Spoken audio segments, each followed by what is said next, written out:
Shloka 48. It's on page number 334. We'll chant it first. You can try and look at your book and see if you can chant it. It's not very hard.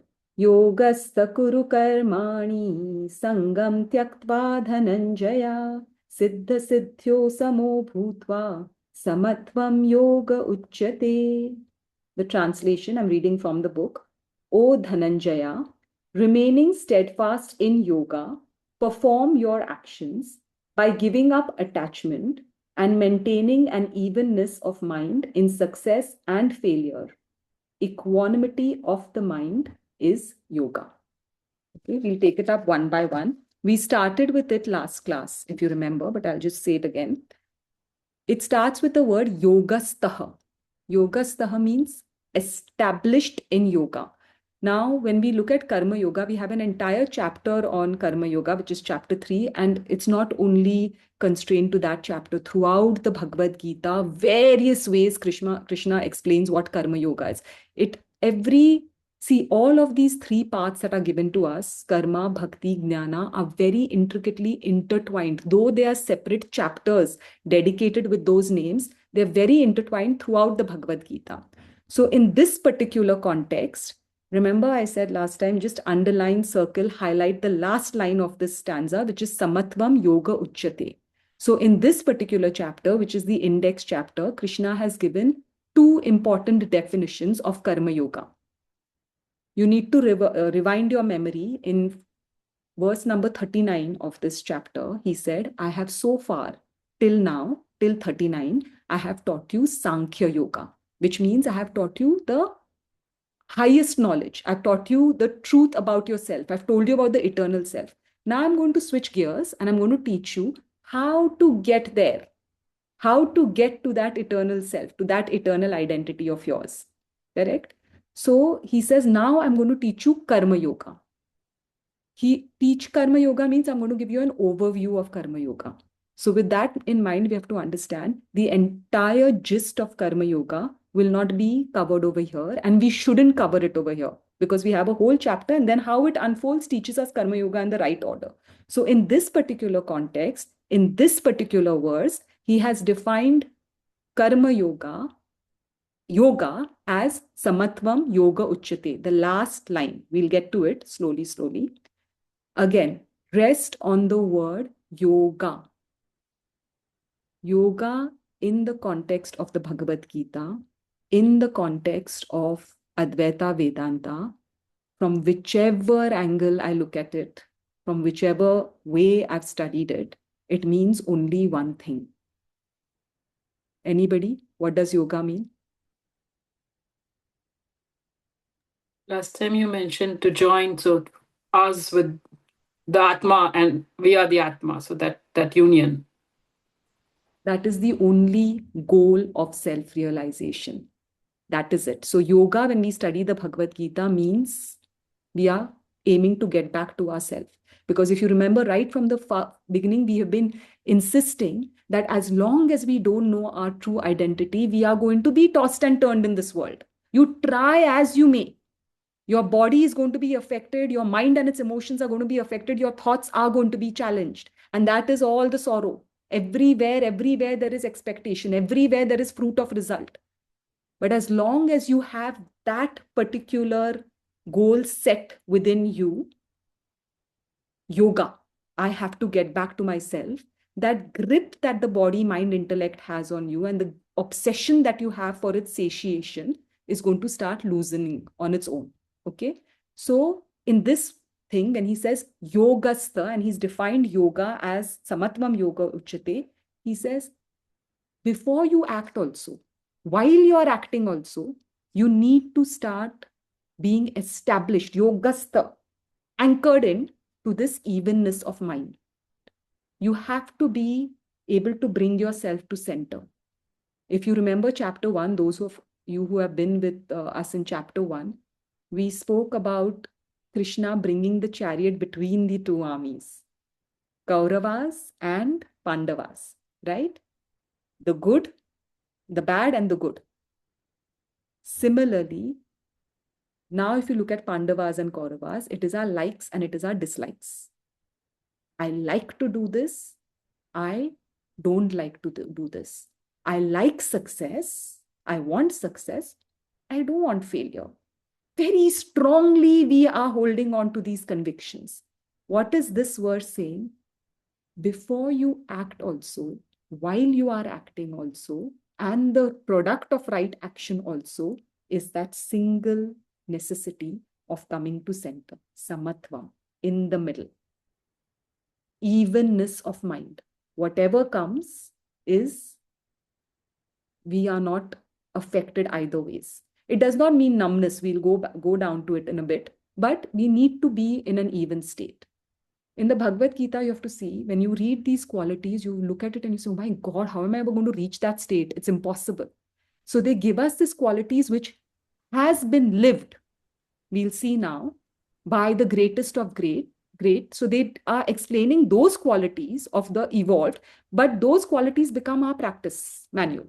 So we have to try in little things, and I'll show you how some people have used it. In little things, we bring ourselves to the center. So yoga, sir, we have to start practicing. Last class, we said this whole habit of counting to 10 when you're just about to, blow up. And I would say do it in both ways.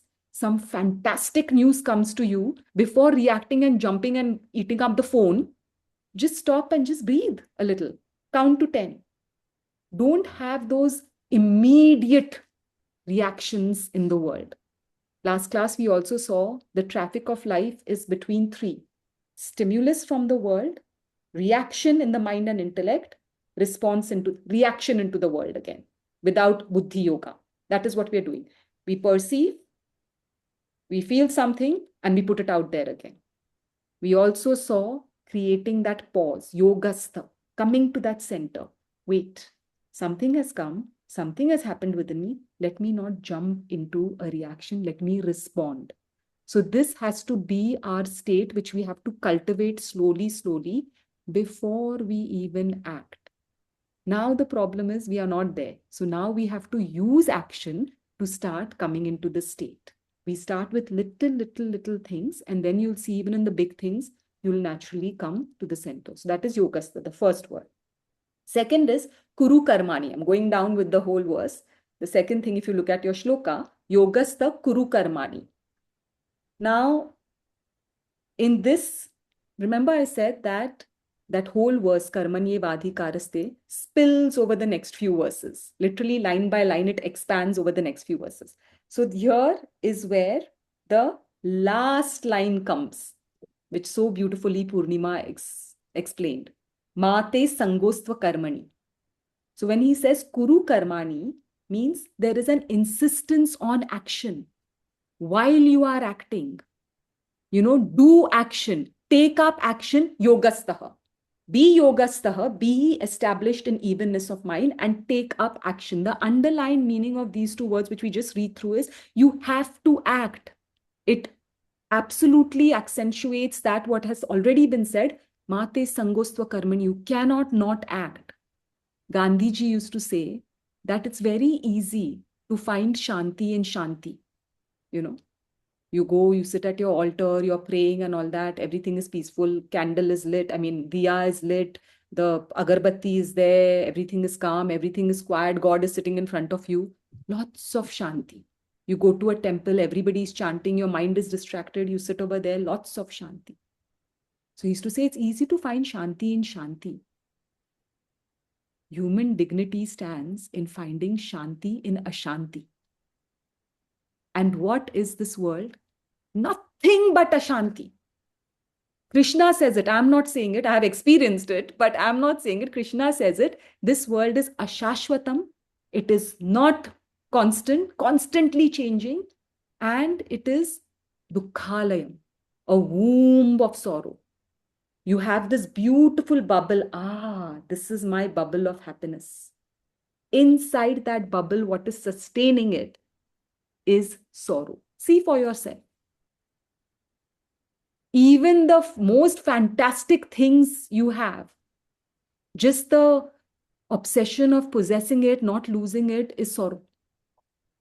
Of keeping it status quo is sorrow. Right? So when we understand the world is going to be what it is, and the world, funnily, we call it Krishna Leela, Krishna's game, Krishna's play, Krishna's Leela. Which movie you're going to go and sit and everything from beginning to end is happily ever after? What a boring movie. Every movie that we have clapped for is, wow, rags to riches. Villain becomes, hero. Hero becomes villain. J.R.D. Tata used to famously say, right, that even in the hospital, the heart surgeon is looking for an up-down line for the heart. Life cannot be like this. So life will be this, Kuru Karmani. We have to do all our actions, Yogastaha. Understanding fully well, you can't trick me. You have to tell life, do what you want. You can't trick me. Right now it is, husband smiles, we are happy. Child is not well, we are sad. Boss says something good, we are jumping. We lose our job, that's it. What kind of existence?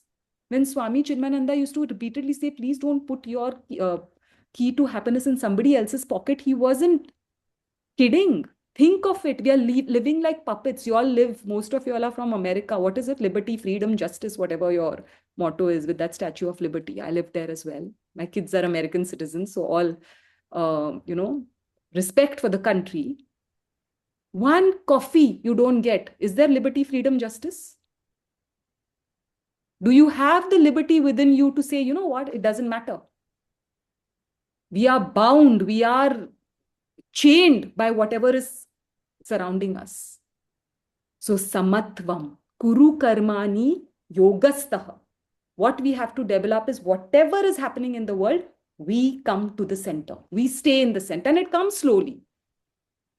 I love this quote which says, when you realize you are sleeping, when you realize you are sleeping, you are already half awake. Think about it. Right now, we were sleeping. We were not even aware we were sleeping. And all sorts of things are happening in this sleep. Dreams are happening that we have no control over. Now we are being told, you know what? It's a dream. Open your eyes. You already, when you start observing, you already are on the path of evolution. This is the promise of every scripture. So, 2 lines. Yogastha kuru karmani. While we are acting, before we act, in action, and the product of action is that thing of being established in yoga. In this verse, yoga has been defined as samatvam yoga uchyate, that evenness of mind. And that has been, actually, he's been hammering this point right from the beginning. We saw last time how many verses he said the same thing. Come to the center, right? Next line is Sangam Tyaktva Dhananjaya. Okay. The 3rd line, which says, giving up attachment. Again, what we have to give up is told right through the Bhagavad Gita, from now right up to chapter 18. And what each of us has to give up to remain samatvam, to remain yogastaha, is going to be very different. Each of us has different hooks in our life, right or wrong. Right now, please tell me, what is Arjuna's hook? What does he have to give up over here? We've just finished chapter 1. What does he have? What attachment he has to give up here? Yes, Divya. Attachment to his relatives. Yes. Attachment to the few handful that he is absolutely in love with right now. Reveres, loves, adores, worships, all of it, for the sake of a greater cause. Now, each of us has different attachments. Some of us must be that fiercely attached to a ball pen. Some of us must be fiercely attached to our relatives, to our job, to our status, to our money, to our fame, toys. What, like my teacher keeps asking, what toys of this world make your joys? You have to identify your joys. That attachment to those things, we have to start loosening. Sangam tyaktva, start giving up. We can't give up. Loosen it, start losing it. Because your weakest link is going to hold you back. And the funny thing about life, this I'm speaking from experience, Whatever you obsess over is what life is going to hit. There's a famous line which says, God is a jealous lover. Open up that line through the next week in your own head. God is a jealous lover. God is not God sitting in heaven now that we are studying through the Bhagavad Gita. God is your higher self. When you've been there, when you've done that, when you've been outward journey for a long, long time, and you say, enough, now I want to come back to my true identity. That true identity, that God is a jealous lover. So to help you, not to harm you, to help you, wherever you are attached, it will be hit. Isn't it fascinating that Kunti goes to Sri Krishna and falls at her feet, at his feet, and says, just give me one sorrow after the other. Krishna is also surprised. He's saying, the world is coming, give me happiness, take away my sorrow. She's saying, no, no, no. Because when I'm in sorrow, I'm next to you. I'm close to you. I'm in thought of you. When I'm in happiness, I run far away. Does that mean we should all say, no, now please give me sorrow? No, no, no, no, no. We take him in our joys, him inside. We take him in our joys, we take him in our sorrows. And that is how we live our life. So what do we have to? The general, what is there in the various commentaries, what attachments, please find what your personal attachment is. That is the most key in studying the Bhagavad Gita. Where am I attached? But renounce attachment to what? In this context, what we've studied, fruit of action. False attachment to false expectations. Because he's just said in the last verse, don't worry about the fruit of actions. Then daydreaming about the fruit of action. You know, what Deepa explained. That the motive is, oh my God, I'm doing this because this will, ye bhi hoga. There's that very cute meme that came yesterday. My husband sent it to me. A wife dancing and saying, my wife dancing to spend the money I haven't yet earned, or something like that.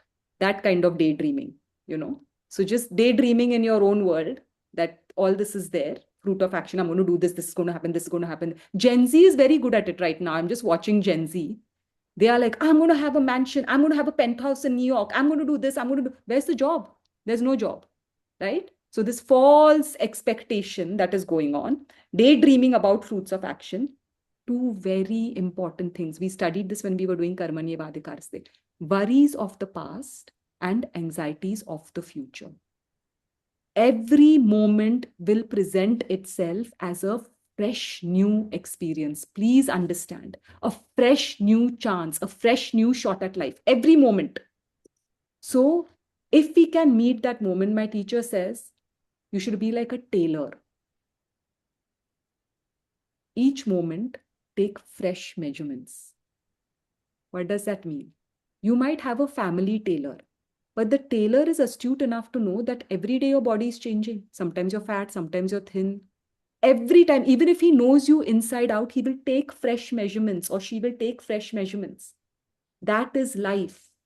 Every moment, forget about what has happened, forget about what will happen. We have learned how to do our best action. Karmanyevadikaraste. Give our all to our action.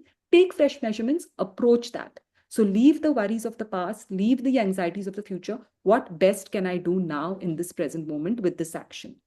Then, most important, what he's been harping over, likes and dislikes. I want this, I don't want this. Remember, we have studied our job is only with the action. What comes out of it, we may like, we may not dislike, but guess what? That is what has ripened and that is what is coming to us. So all this attachment, Sangam Tyaktvo Dhananjaya, just let it go. When he uses the word Dhananjaya, Dhananjaya means winner of wealth. Just as what I have explained, right now we feel wealth is having a big bank balance, having a phenomenal insurance, having the best children, having, a fantastic spouse, whatever our definition of wealth is. I'm wealthy. I have food on my table. Please understand what the Gita is saying, ashashvatam. Any of those things can be hammered at any time. In that light, in this verse, what is true wealth?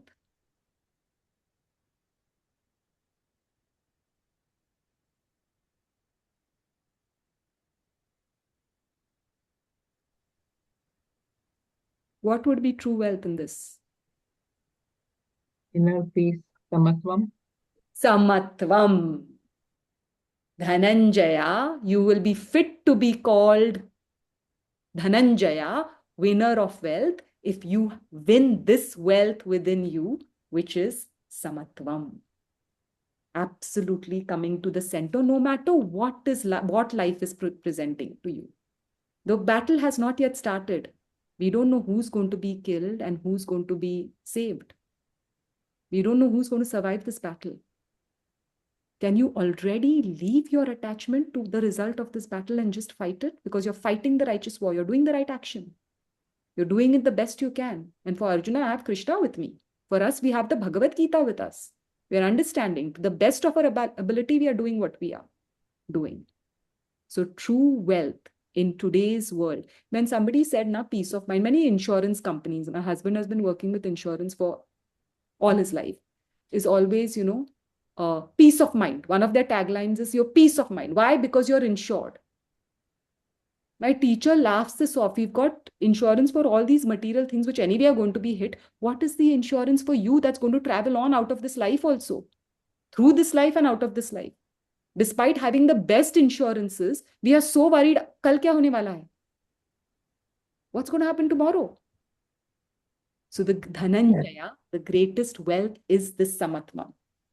Next one, Siddha Siddhyo Samo Bhutva. We've already seen this even before he said pleasure, pain, come to the center. What it means is success, failure.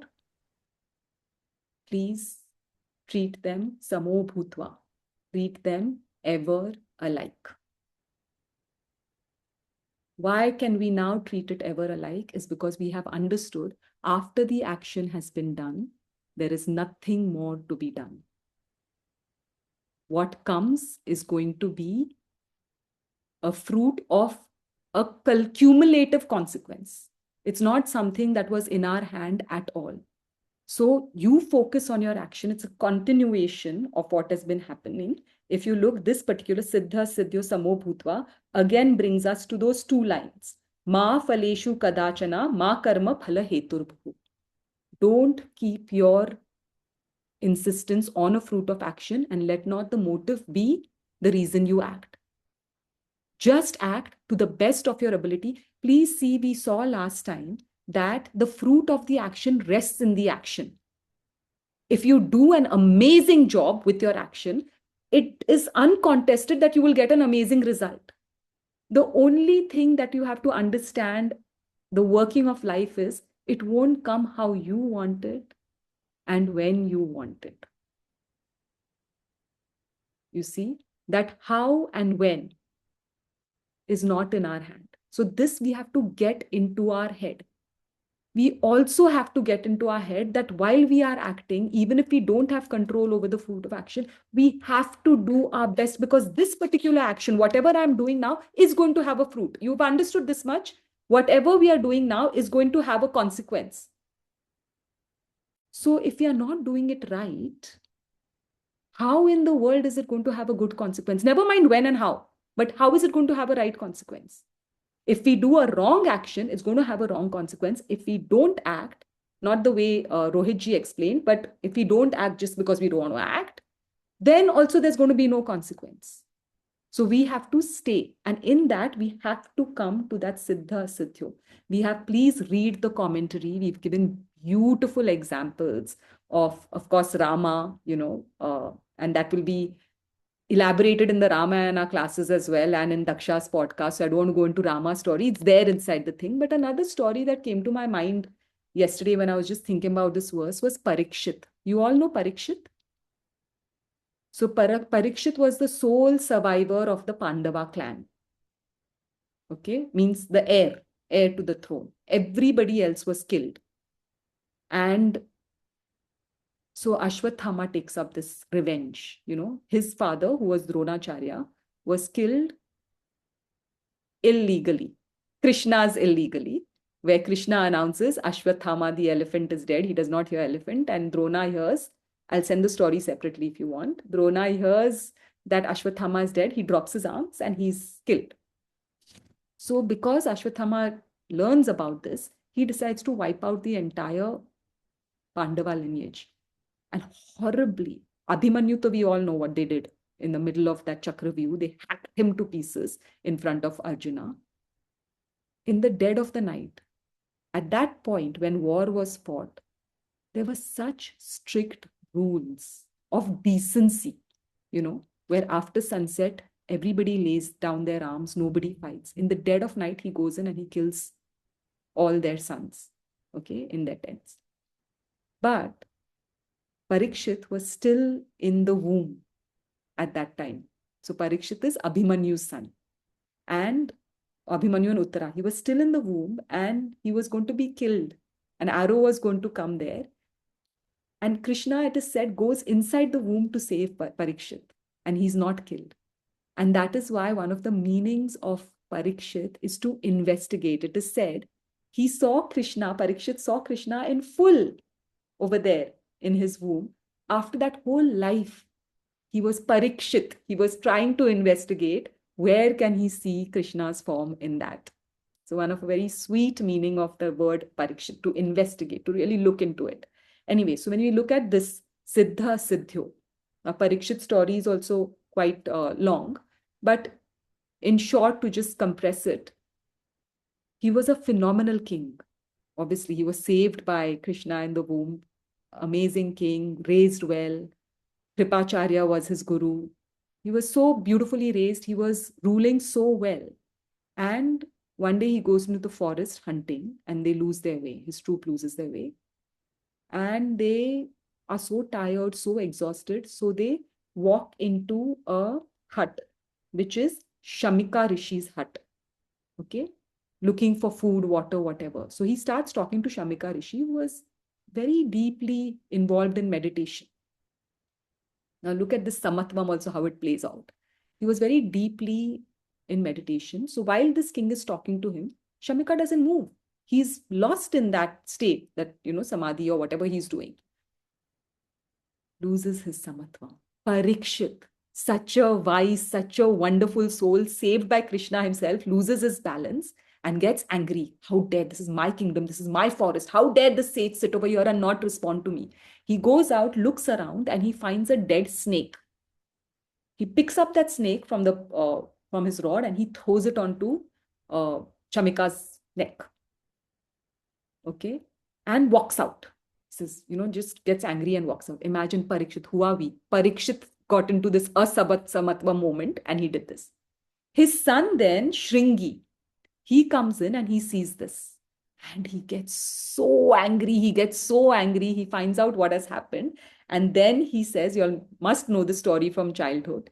He said, within 7 days, for what you have done, within 7 days, you will be killed by a snake. Takshaka. I think Takshaka was the name of the snake. You will be killed. Now, if you compress this line to understand through the story, Siddha Asiddhyo. When this all happened, Parikshit was the king. He could have killed Shringi. He could have sent Shamika to the gallows. That immediate association of what has happened, how it has come, bringing himself to Samatvam. I did wrong. I did a grievous, heinous crime. On a meditating sage, I went and insulted him like this. To be able to see that, first and foremost, to come to Samatvam to see that, to maintain that Samatvam, I deserve this. I deserve this fruit of my action. And then instead of going around and killing everybody and getting scared, and all his subjects got scared. It is said they put him in such a safe place and all that no snake could come or whatever. Snake came through some apple that he was about to bite and bit him and, he was dead. So the disciples or whatever, his praja tried to save him. But he went to the banks of the river where he met Shuka and he said, I've got 7 days to live. What do I do? Only Samatvam could give him that projection. Because what did he remember? Life goes on after this. After he's killed, it doesn't finish over here. And then he got Srimad Bhagavatam. And that is why they say once in your life, you must hear Bhagavatam. And especially when people are said that they're terminally ill. I know so many people who have been diagnosed terminally ill, they get into Bhagavatam. Many of them get into Bhagavatam right up to their last day, however far they can go. So do you see Siddha Asiddhya? What success, failure, such a successful king, he failed in his own moral obligation, yet he could maintain that samatvam and do the right thing without coming to that samatvam. Without say, in that, if it was any of us, I'm the king, I can do whatever I want, I can say whatever I want. You see? So whatever happens, first and foremost, when we don't do the right things also and we get wrong things, we are angry. Here, what the Gita is saying, whatever you do, the result is not in your action, in your hand. So whatever happens, come to that state. Only from that state of samatvam will you be able to take the right next steps. Ramayana, that particular episode where Rama is told to go off into exile by his father on behest of Kaikeyi, it extols this whole idea of samatvam so beautifully. But Parikshit, because he's related to the Mahabharata, and I couldn't imagine if something happened like this, would I have that samatvam to say, what's the next best thing I can do? So that is very important to understand. And then the last line of this, which has to be underlined, which has to be highlighted, is samatvam yoga uchyate. What he has said, he has declared one definition of karma yoga. There are many different ways he will say, but over here he has said, samatvam, evenness of mind, is the highest yoga, uchyate, the best yoga. And really now, when you've understood it in all these ways, have you all not felt as well? Has this gotten into your head that life will be what it is? The only way I can navigate it beautifully is by holding my center. Is this clear or is it not? Is there any haggling? Is there any doubt about this? Is there any, can I do this puja to change this situation? Can I go to this guru to change that situation? Can some guru touch me here to make all of this all right? The greatest of greatest have accepted their fate, understanding it was their action. Sri Krishna also, the Bhagavan who is watching over here, he himself was cursed by Gandhari. You killed my 100 sons.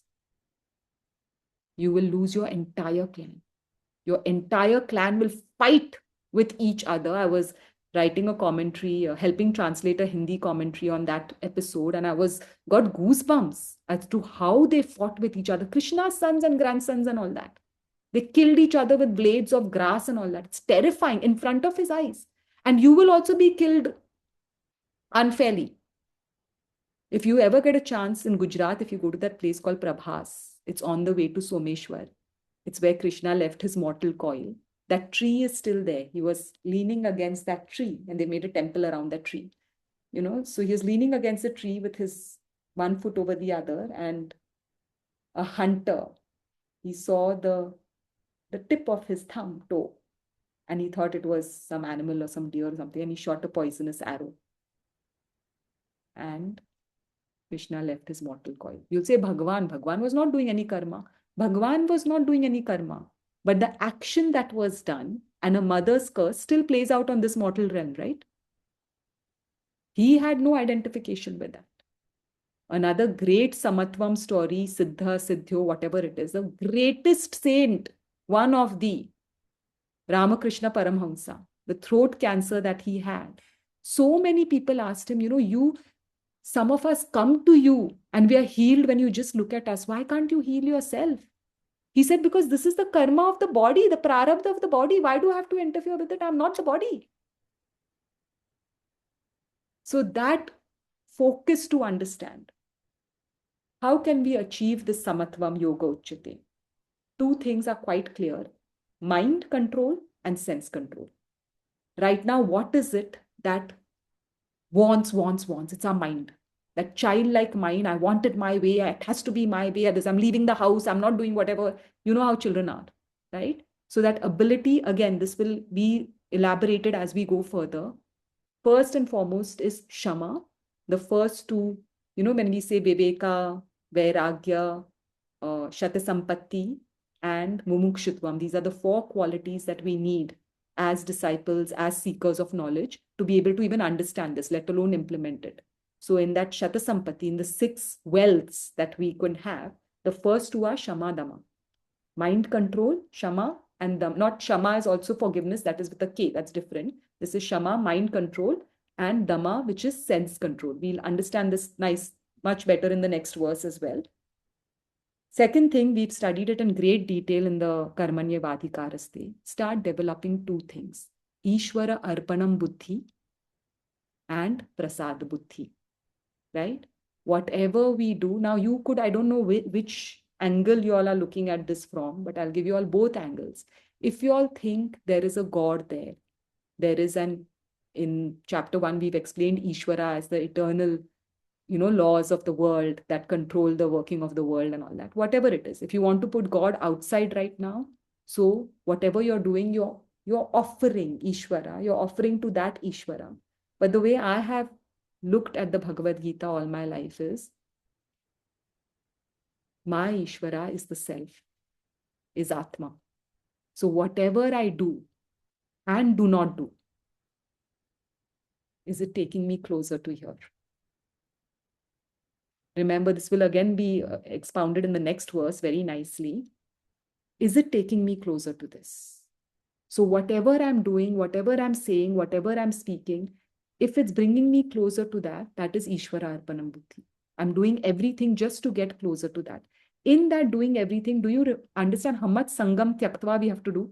How many attachments we have to give away? Remember, attachments are taking us away. God is a jealous lover. Right? So is it taking me close to this? Very important to understand this. Second is Prasada Buddhi. Prasada Buddhi is that complete understanding that if I'm doing the right thing, if I'm spiritually aligned, I am going to get to that goal of self-realization. Arjuna had to do the strangest of things on that battlefield. A man who is brought up by syllabus in a Gurukul. The rule, never ever kill a nihatta, a one who's unarmed, who's on the floor. And Krishna is saying, Karna is trying to remove his chariot. He's on the floor. And Krishna is saying, kill him. If you don't kill him now, there's no other chance. Kill him, kill him, kill him, kill him, kill him. Right? What does this tell us? As long as we are with the Gita, the Ramayana, whatever it is that we have taken up, as long as we are with these things, everything is fair in love and war. Why? Please understand, the intention is the highest. I have to get back to myself. Not just I'm studying the Gita so I can do what the hell I want. That comes in Bhaja Govindam. It's not like that. It's my intention is to get back to the self. Whatever I do is good, even if it sounds bizarre, it's proper. In that final verse that yoga karmasu kaushalam, it comes, denounces evil and good deeds, drops. Because you're not bothered about, is this evil, is this good? You're doing the right action and you're doing it with Ishvara Arpanam Buddhi. I want to get back to myself, or I want to offer it to God. And whatever I get, I'm not haggling and battling with it. So that is important. And how do we do it? That's the most important part. Start practicing with little things. This coming to Samatvam, start doing it with little things. Like 2-3 examples came out of my classes only. That there was one person who couldn't stop swearing. Her language was only swearing. Her language was only swearing. Every other word was swearing. Okay. She works in a private fintech and very high-end career she has. So every word was a swear. And very impatient. And then now she's on chapter 3 or chapter 4, that classes, I don't remember. And she was like, this Samatvam I couldn't get out of my head.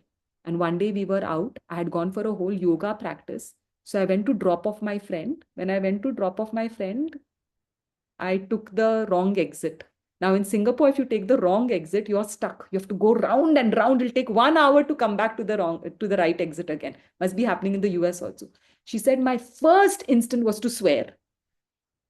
And that word started echoing in my mind. Samatvam, samatvam, samatvam, samatvam. And I just said, oh, wow, I get to get half an hour more with you. And she completed that journey instead of getting angry. And she enjoyed it. And then she only made the logic in hindsight. She said, imagine I've spent 3 hours with this friend doing a yoga spa day. And now I let my mood go off with one wrong exit. What is the point of those 3 hours of yoga that I've done? You see? So this is how in little things we try and do Shama and Dama. We bring ourselves to the point of equilibrium. I'm taking it slow because these 3-4 verses before we start the Sthita Prajna section, they are key. If we understand this, no, then everything else falls into place very nicely. But in chapter 2, this is one of the biggest, the crux of the Karma Yoga section of this. Is Rajesh here? I can. Yeah. Okay. Thank you, Avanti. So I'll just add only a few more points. So the Karma Yoga was defined in the previous shloka, which we saw with the 4 sutras. The choice or the control is only on the action. But we do have some control over the action. We have the control over what action I should take sometimes. I do have the control on how to execute that action. That's it. I don't have the full control over the result. I have the control to do the research, identify the stock, and decide how much money I should put, and look for the right time and invest. That much I do have control. But whether I'm going to get 20%, 10%, or I'm going to lose everything, I don't have any control. So the Karma Yoga is saying me that you have to do the best of your ability. Focus on where you have control. And once it is done, what should be your attitude? That is what is defined in this shloka. So Krishna is saying that, see, since there is no full control over the result, don't get addicted to inaction. I'm not going to invest anything. Good, I don't get anything. Period. So materially, I won't benefit anything. Spiritually, I won't get anything. This is the problem. So there is no choice. You have to act. But how you should act, and that is defined as yoga buddhi. So from shloka 38 onwards, Krishna is emphasizing what is yoga buddhi. Karma yoga means it is the proper work with proper attitude. So this shloka is going to talk more than anything. Karma yoga, the most important thing is the attitude by which I perform the action, and the attitude by which I take the results after doing my best. So this shloka teaches me is that what is that yoga buddhi? Samatvam yoga uchyate. First definition of yoga. Samatvam yoga uchyate. That is the first definition. So this definition of yoga is not like there are 2 definitions of yoga. The word yoga comes from the Sanskrit root called yuj. If you go to the dictionary, there are 2 meanings. And both the meanings are equally applicable for yoga. So this particular shloka, yoga is not talking about moksha, but the aim of this practice is moksha. Karma yoga is not going to give you the moksha directly, but it is going to prepare your mind so that you are eligible for moksha.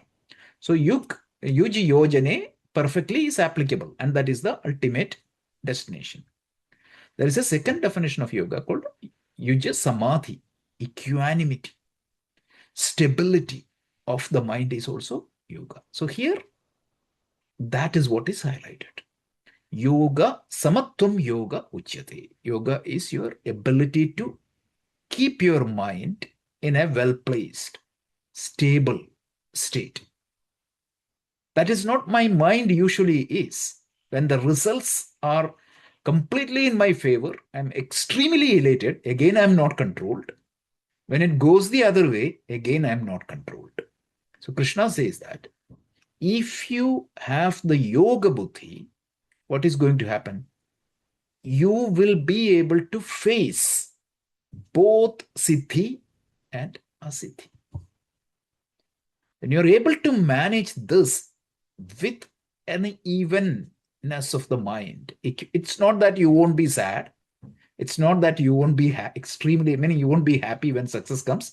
You will be happy, but that will be within a control limit, within a threshold. It cannot go beyond that. If you connect this with the Yoga Sutra tells the human mind operates in 5 different states: Kshipta, Vikshipta, Mudha, Ekagra, and Nirodha. These are the 5 different Chitta Bhumis defined by Patanjali's Yoga Sutra. So, Vikshipta, Chipta, and Mudha are the mental states that is outside of that threshold. If it is extremely inactive, like dull, depressed, that is not good. If it is overexcited, that is also not good. What you need is, yes, you will be happy, you will be sad. That's okay. But it is not meaning who will be in control. I will be in control. Yoga buddhi is the attitude that you develop to accept siddhi and asiddhi with that controlled state. That is what is yoga. How you achieve? Because earlier Avantis talked about 2 characteristics of karma yoga: Ishwararpana buddhi, prasada buddhi. So if you consider your karma, I'm just fast forwarding, but we are going to come back to that later. Chapter 18, Slokha 45, I believe, just from memory. Yat pravritti bhutana yena sarvamidam tadam swakarmanat tadarchasya siddhim vindati manava. This is the definition of karma yoga given in the 18th chapter when Krishna said. How do you do karma yoga? Yat pravritti bhutana yena sarvamidam tadam. See, when you look at this whole universe, everything is manifested because the power of a higher power, whatever you call. Make sure that all your work, all your actions as an offering to that power. And whatever results you get is the prasada. So if you have that attitude of prasada buddhi, that is what is given in this shloka. In shloka 50, you see that Ishwararpana buddhi. So this attitude of yoga buddhi is going to help me to see, after putting my best, whatever comes as the result, take it with an equanimity of mind and approach it. That is the most healthy attitude. And that is what is defined as yoga. That is a simple definition of this shloka. Okay. 2 minutes. Any comments, questions?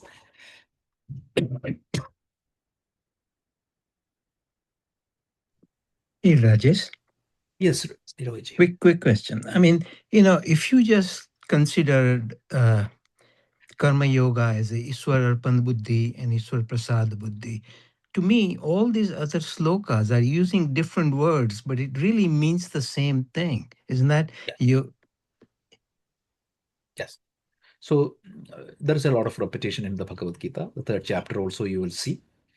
4th chapter also we will see Karma Yoga. 5th chapter also is going to talk about Karma Yoga. And 18th chapter also you will see Karma Yoga. So simply put, the whole Bhagavad Gita is, you can summarize in 3-4 basic ideas. What is the core problem of the human being? Because I don't know myself completely because of 3 reasons. One is mala, which is the impurity of the mind. Second one is vikshipta, lack of stability of the mind. And the third one is called avarana, which is the self misunderstanding. I don't understand myself completely. So Gita gives 3 practices. One is karma yoga, which we are studying right now, which is to purify my mind. Second one is upasana yoga, which is like chapter 6 to like 9, 10, 11, 12, you get that.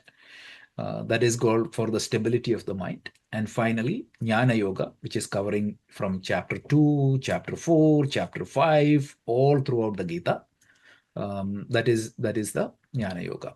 So this is the simple formula.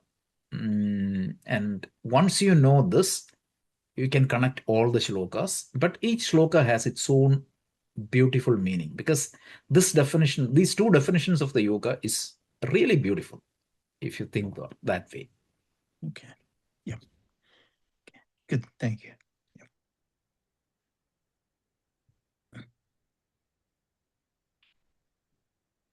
Okay. Any other comments?